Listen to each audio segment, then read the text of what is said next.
The views and opinions expressed on any program are those of the producers and/or the persons appearing on the program and do not necessarily reflect the views and opinions of FRC Media, Bristol Community College, or the City of Fall River.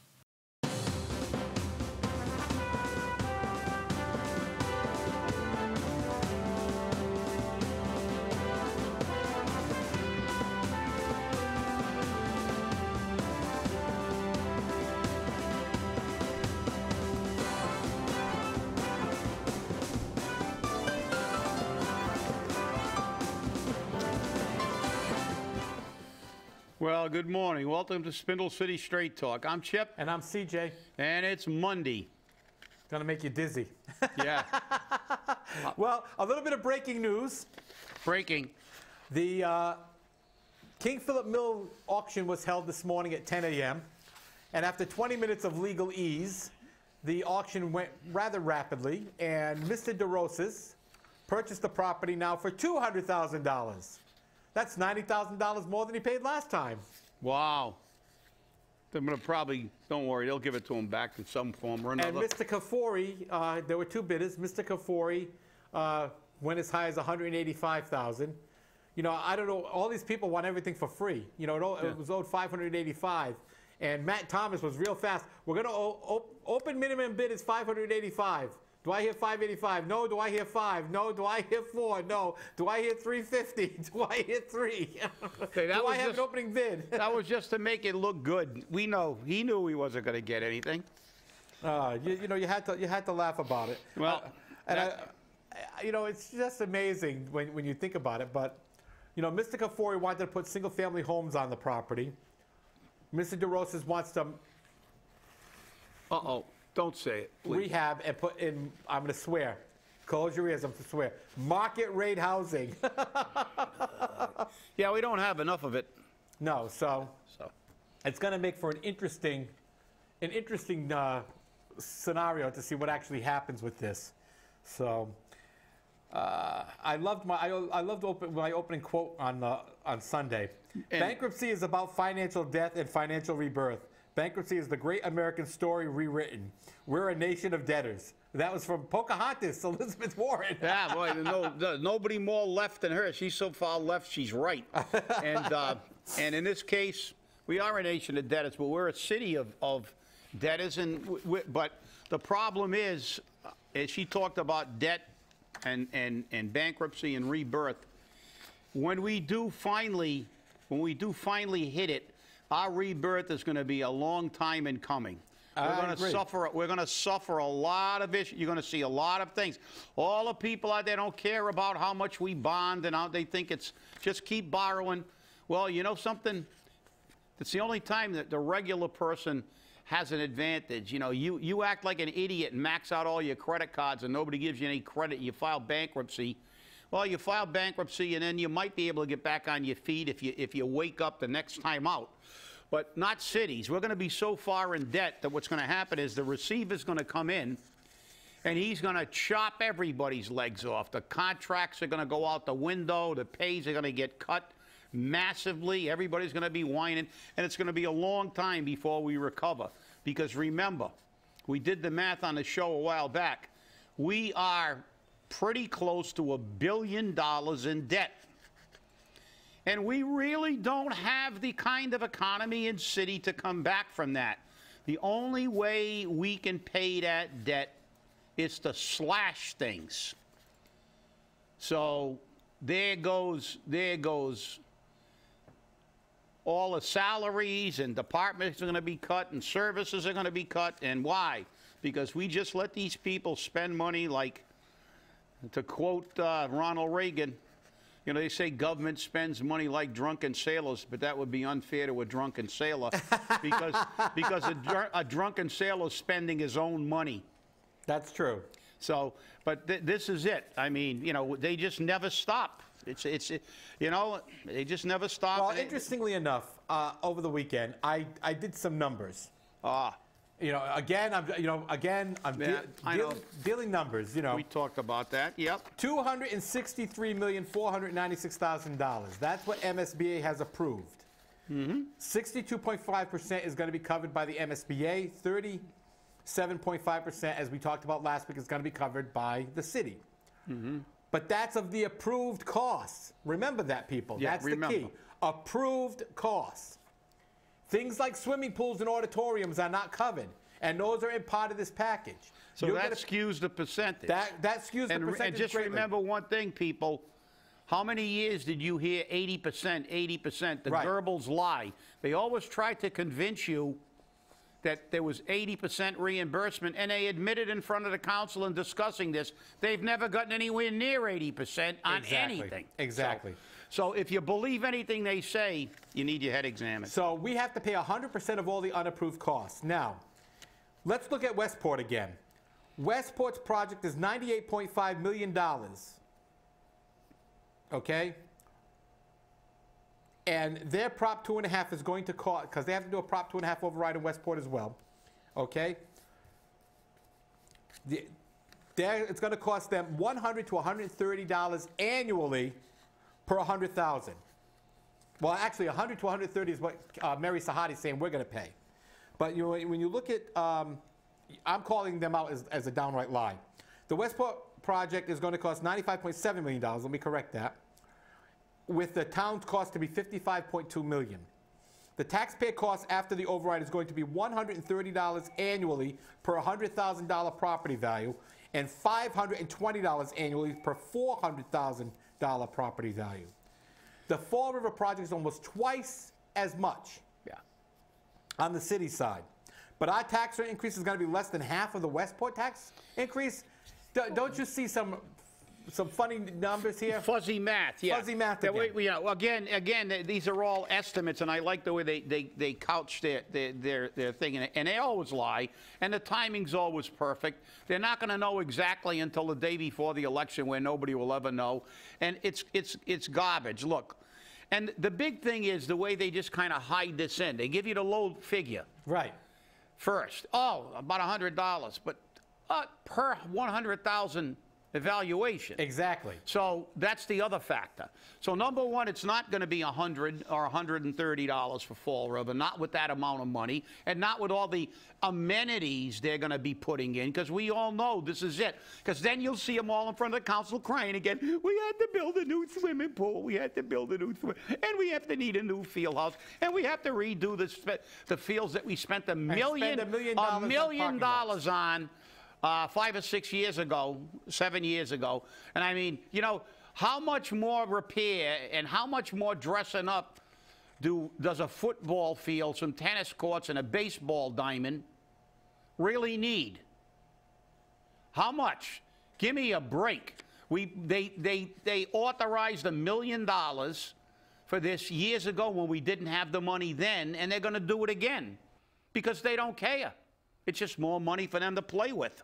And this is ridiculous. The whole premise is ridiculous.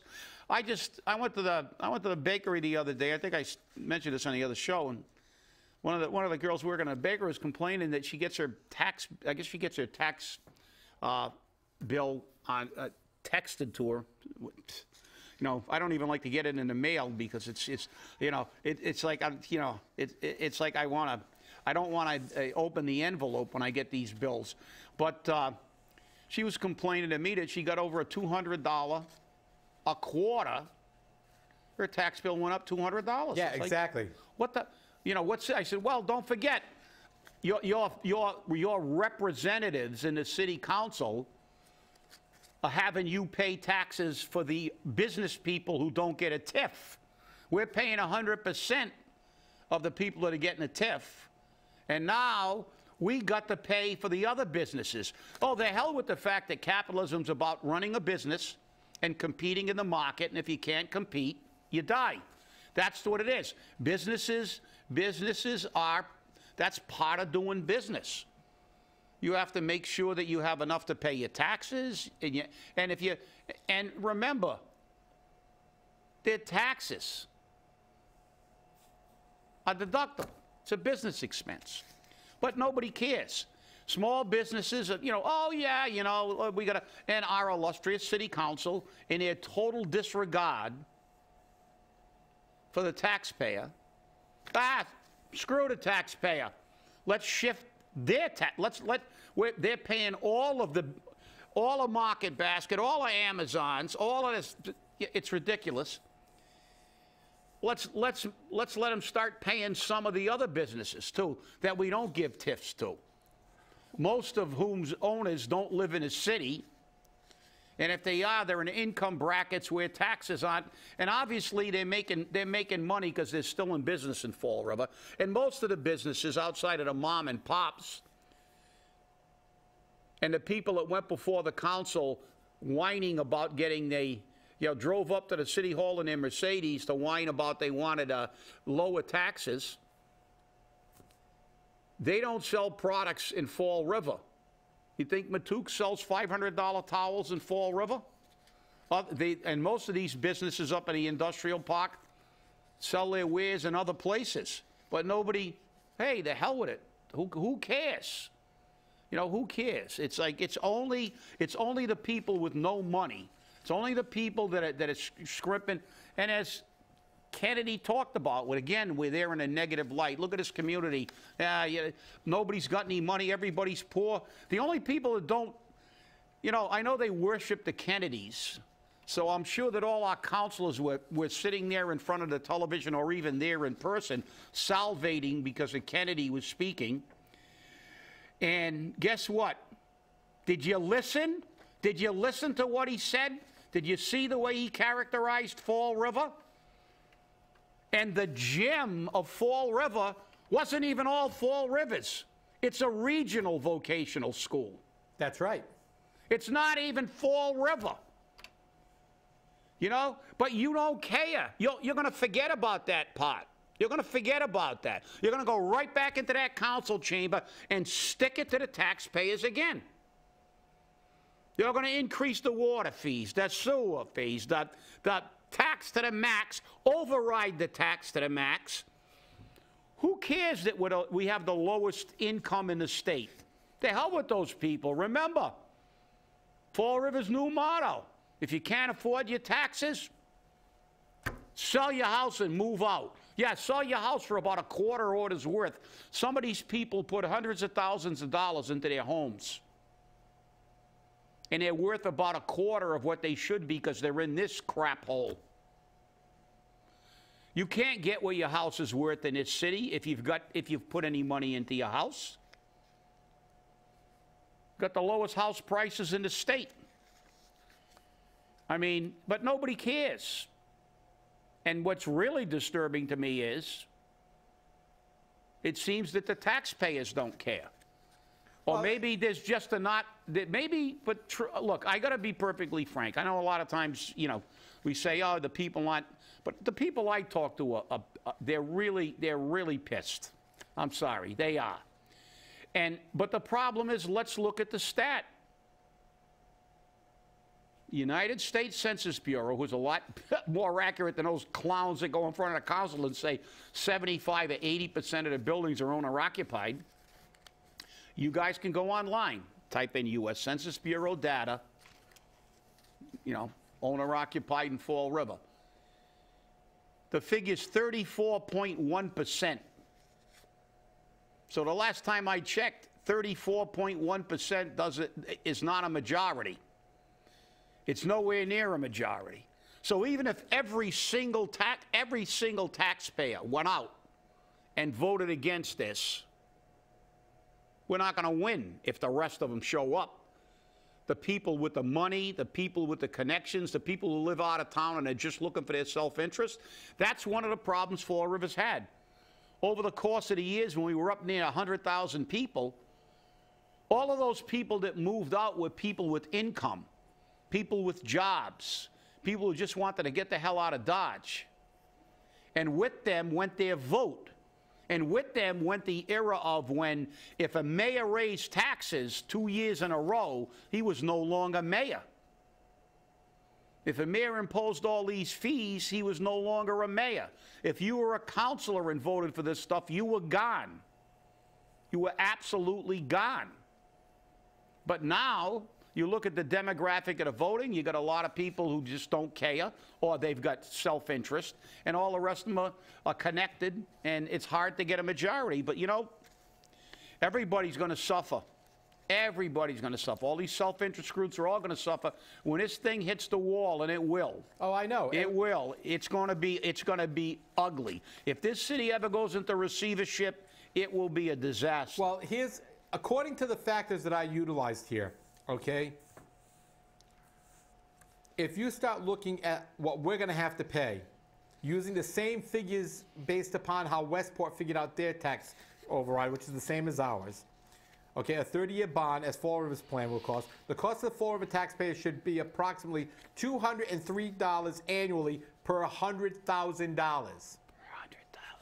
Okay, the average home in Fall River is $236,200, which will result in an approximate increase of $480 annually, or approximately $40 a month on your tax bill. Yeah, and the increase for your sewer and water. That's what I was going to go into next. Yeah, go ahead. Okay, now the last water bill increase that came up, and we're getting one that's higher, this one coming out, created an increase of between $80 to $100 for a single family home.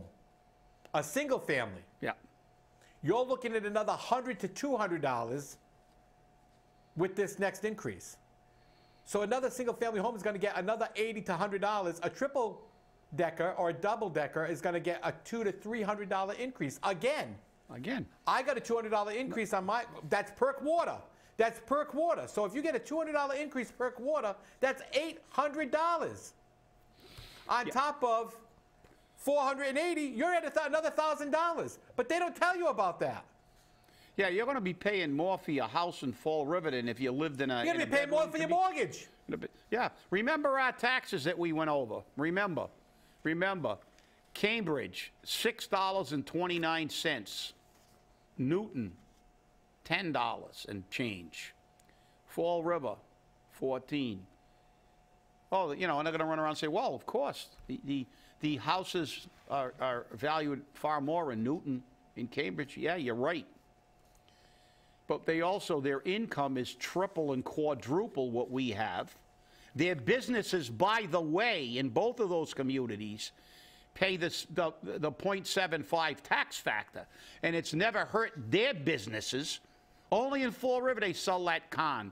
You look at the reality is Newton has 10,000 more businesses than Fall River. Another United States Census Bureau statistic. Go look it up. Oh, talking facts. Oh. Go look it up.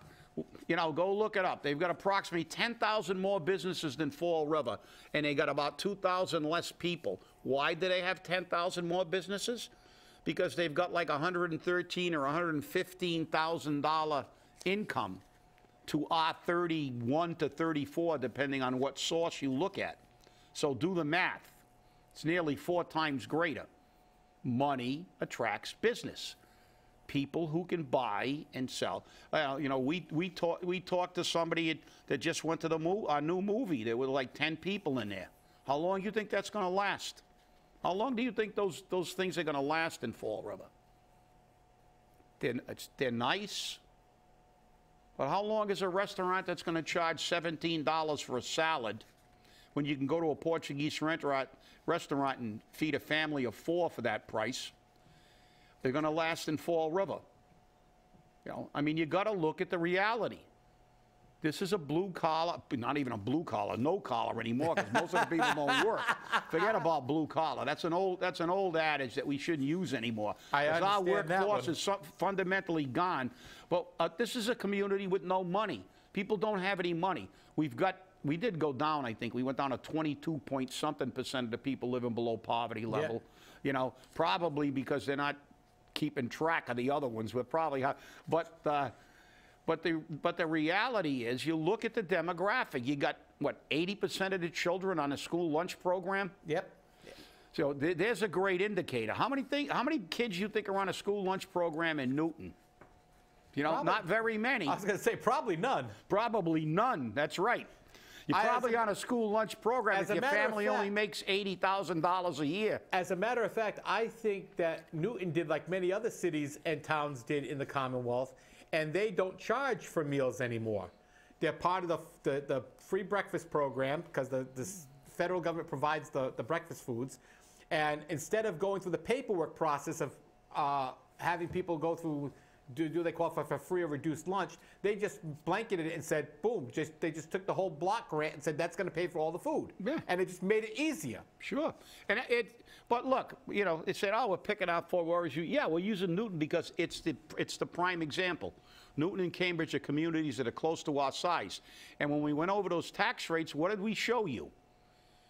The tax rates with the highest taxes, the cities of our size with the highest taxes Are the poorest. are the poorest. So again, a disproportionate, burden on a taxpayer in the crap holes. Because the fact is that $6 in Cambridge, $10 in Newton. Now you look at it. Brockton, 16, Lawrence or Lowell, 16. All the cities of our size that are economically pretty close to Fall River, although we're leading the pack when it comes to bad stuff. But, you know, it was always Lawrence and Fall River fighting for the bottom, you know, at the bottom or the top, depending on what you're looking at. But this is what it shows. And we're not lying. Those are not our figures. You can look them up. You can look up the tax rate.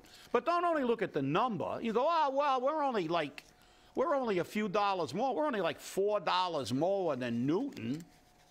Look at the proportion of the tax rate to the income.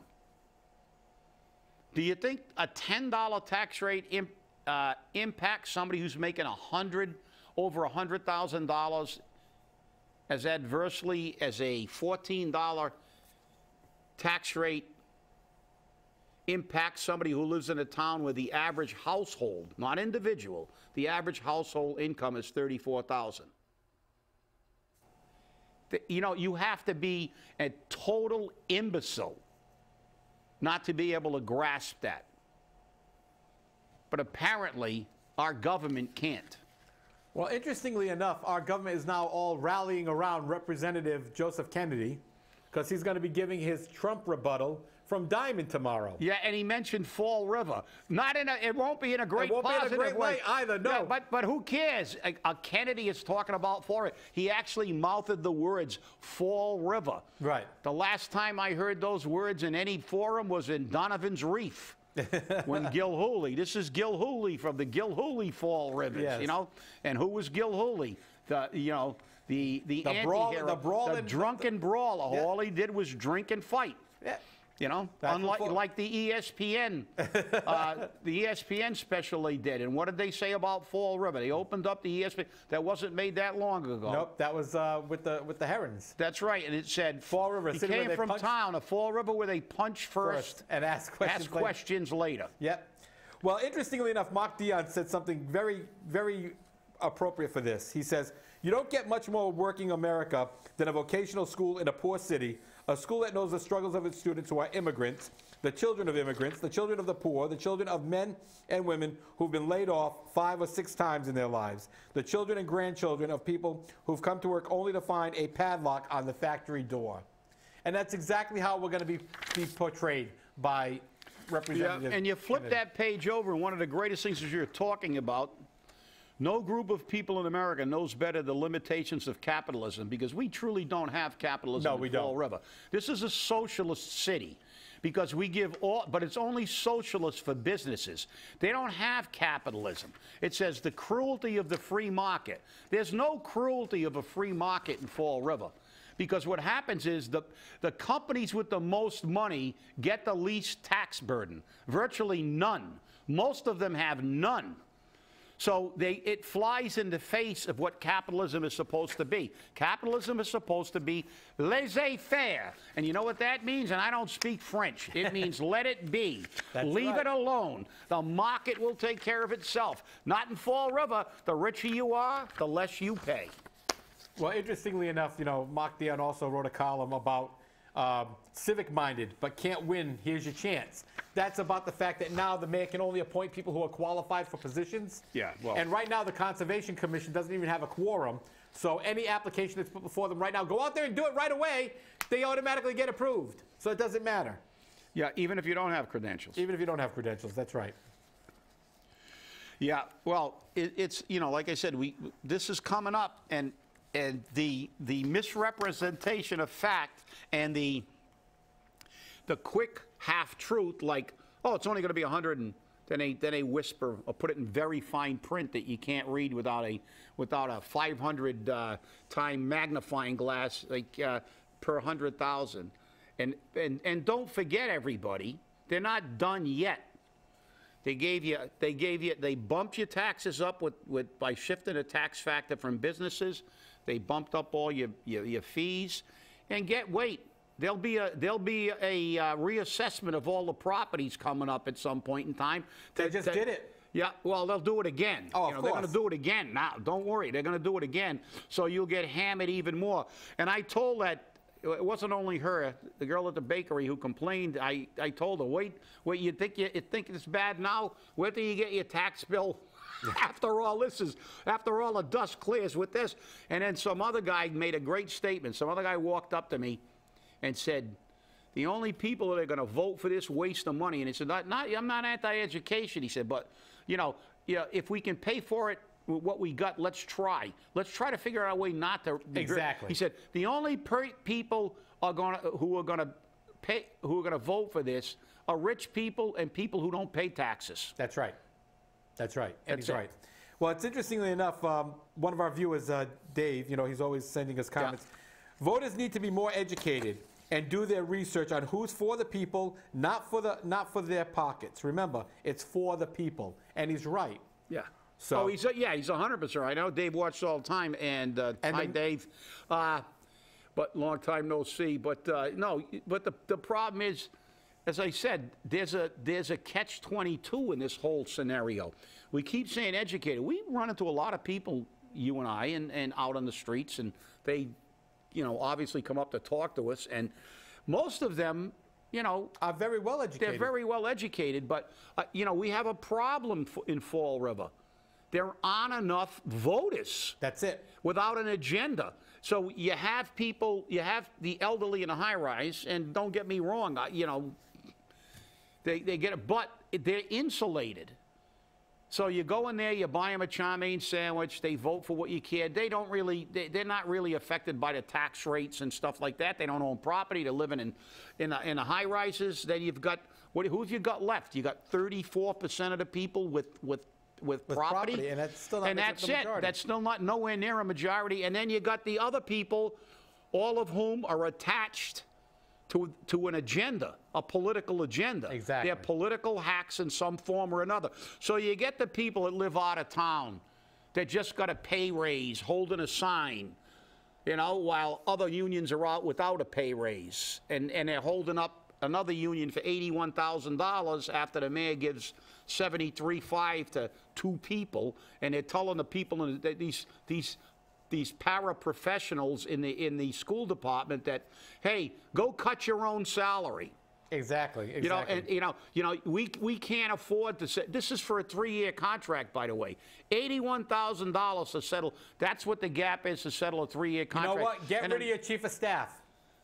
Get rid of your chief of staff. That's $79,000 right there. But it's absurd. I mean, Yeah. Look, the rich get rich, the poor get poorer, and Fall River is a socialist nation within a capitalistic society. Go out to Las Vegas. Those hotels are multi-billion-dollar hotels, and guess what? They don't make enough money. They blow them up. That's it. Hey, over the weekend, the Click Bar down at the Commonwealth Landing closed. The mayor's, backroom deal venue is now closed. I'm sure Aaron Kudo is very upset about that. But another business, bye-bye. Yeah, and like I said, it won't. They'll stay up because they've got theaters all. Watch the theaters. Oh yeah, the theaters will be next. Theaters will be coming in another year or two. Hey, we'll see you on Wednesday after the President's State of the Union speech. Oh, and I can't wait to hear about Diamond. Have a great day.